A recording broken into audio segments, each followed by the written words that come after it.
Hi. She said it like she needed air. Just a girl's trip, she told me, her voice light, nonchalant, as if the idea had occurred to her in passing.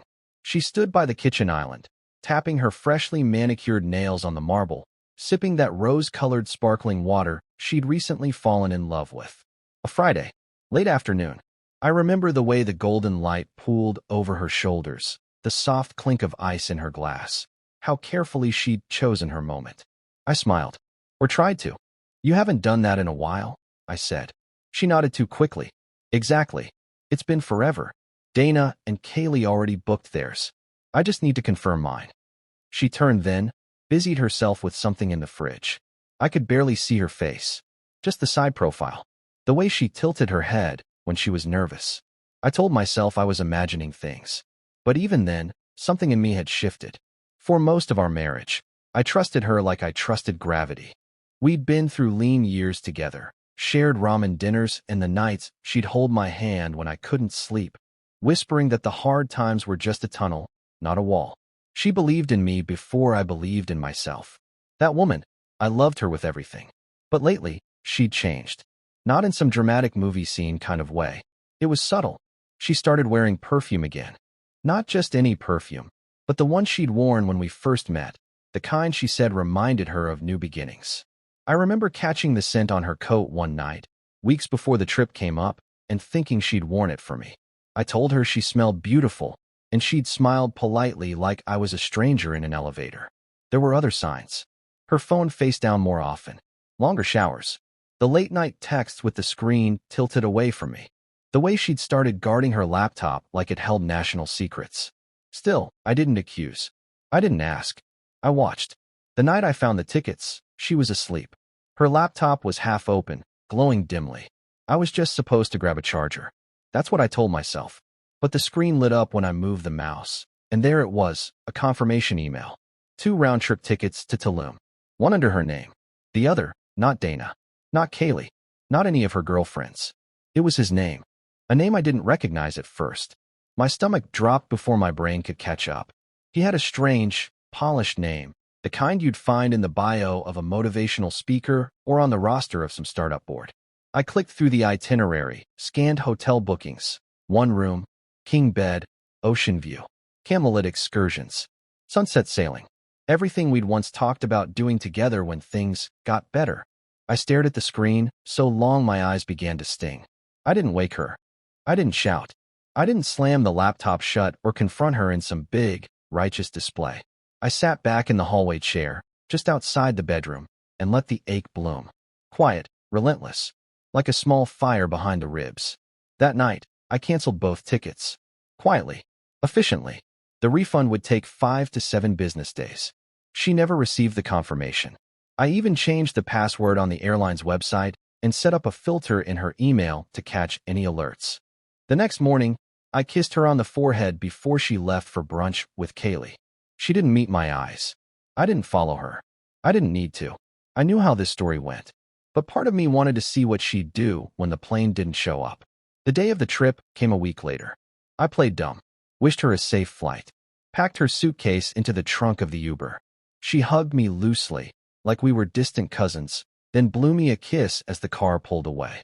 I drove straight to the airport. I didn't go inside.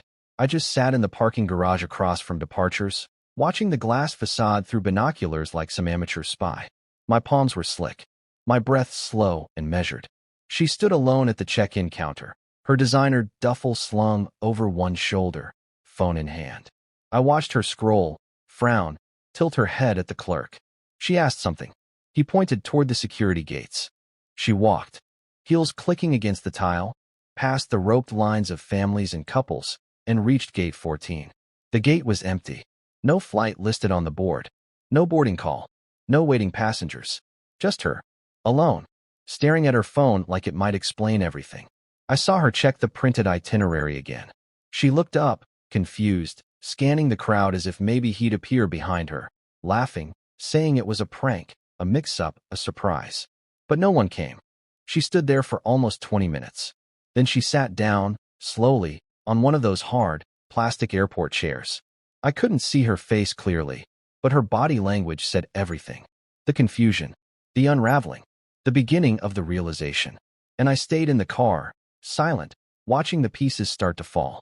She didn't come home that night. I sat on the back porch, same spot I'd been every evening for the past 3 years when I needed to clear my head. Beer in one hand, wedding band in the other.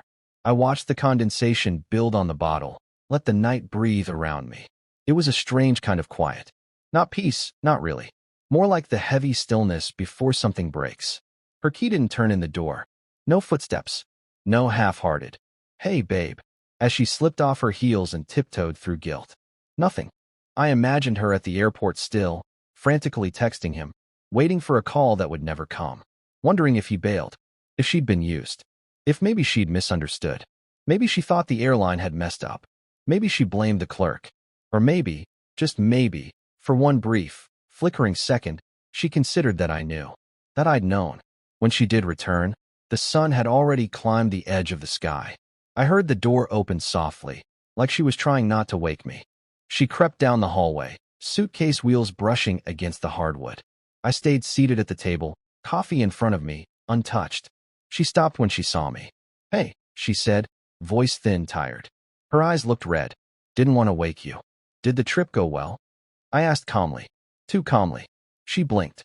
Yeah, it was relaxing." I nodded. Took a sip. Bitter. Cold. There it was, the lie, so bold, so smooth. I almost admired it.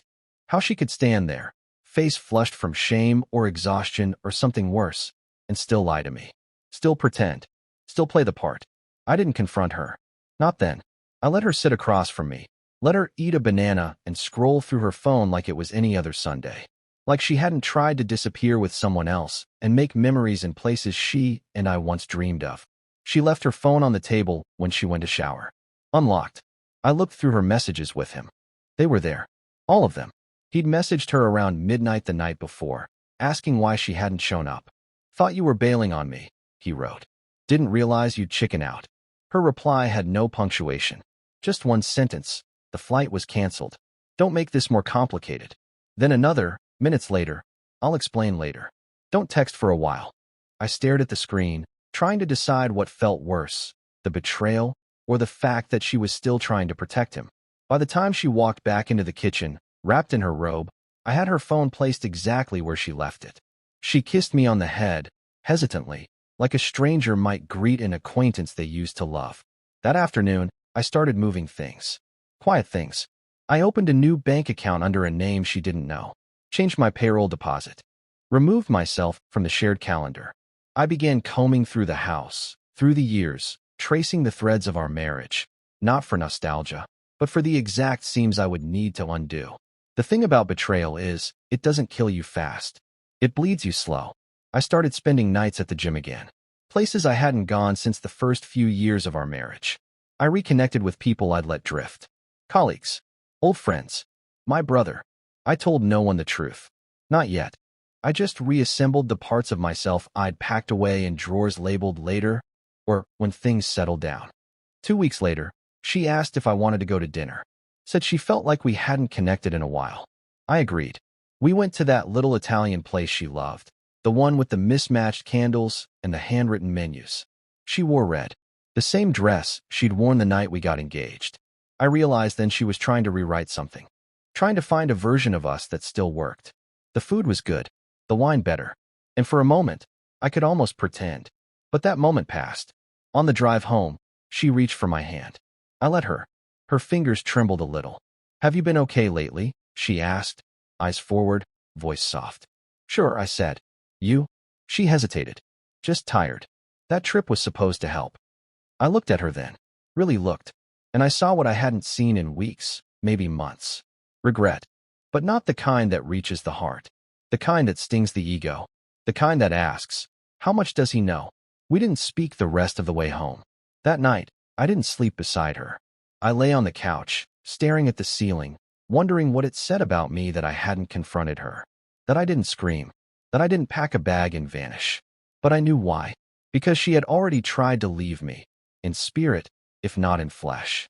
And I wasn't going to give her the dignity of walking out with the last word. Not yet. Not like that.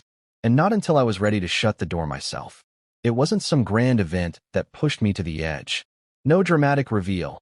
No text accidentally sent to the wrong phone. Just a Tuesday afternoon. I was at work, stuck between back-to-back meetings, when I got a notification. Her name. A flight confirmation again. Different destination this time, Sedona. Same pattern. Girls' retreat. She'd said that morning, breezing out the door with a kiss that missed my cheek by an inch. And again, the name was there. His. Same guy. Same fantasy. That was the moment something in me finally settled. Not like dust, but like stone. It wasn't even anger. It was clarity. You can't compete with someone's escape plan. I didn't cancel the tickets this time. I changed them. Same flight number. Same day. Just a different destination. Small town. Nowhere near Arizona. I booked hotel rooms under both their names at a place that didn't exist. I even had an auto confirmation sent to her inbox from a spoofed email. She wouldn't notice. People like her never look too closely at the small print. They trust their lies more than the facts.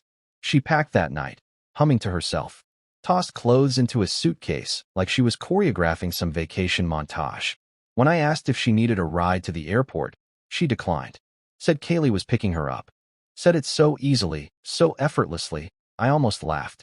I waited a full 30 minutes after she left before opening the envelope I'd left on her pillow. Inside was a single photo. One I'd taken of her and him at the airport weeks before, back when I was still deciding whether I needed proof or just closure.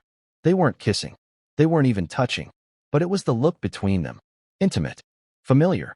Like they shared a language I wasn't meant to understand. I left the house that night. Not with bags. Not with drama. Just keys, my wallet, and silence. I'd already signed the papers. Already moved the funds. Everything was already in motion. I wasn't looking for revenge. I was reclaiming my life. And she? She walked through the airport expecting a man and a memory. She reached gate 17, probably with her heart pounding, makeup perfect, suitcase wheels singing along the tile. And there was nothing. No boarding call. No other passengers. Just a blinking gate number and a silence she couldn't charm. I imagine she called him. No answer. I imagine she tried to pull up the hotel confirmation. No connection. I imagine, for the first time, she looked around and felt what I had felt for months, alone. I never returned to that house. I had movers collect what mattered the next day. A friend delivered the divorce papers to her office. No confrontation. Just legal clarity. Weeks passed. She texted once. Did you know? I didn't respond. She emailed a week later. Can we talk? I miss you. I archived it. I don't hate her. That's the truth. If anything, I grieve the woman she used to be. The version of her who danced barefoot in the living room on Sundays. The one who wore my hoodies in the winter and sang along off-key to every radio hit. I miss that her. But I don't miss this woman. The one who kept boarding flights to someone else's attention. Somewhere out there, she's probably still trying to rewrite the story.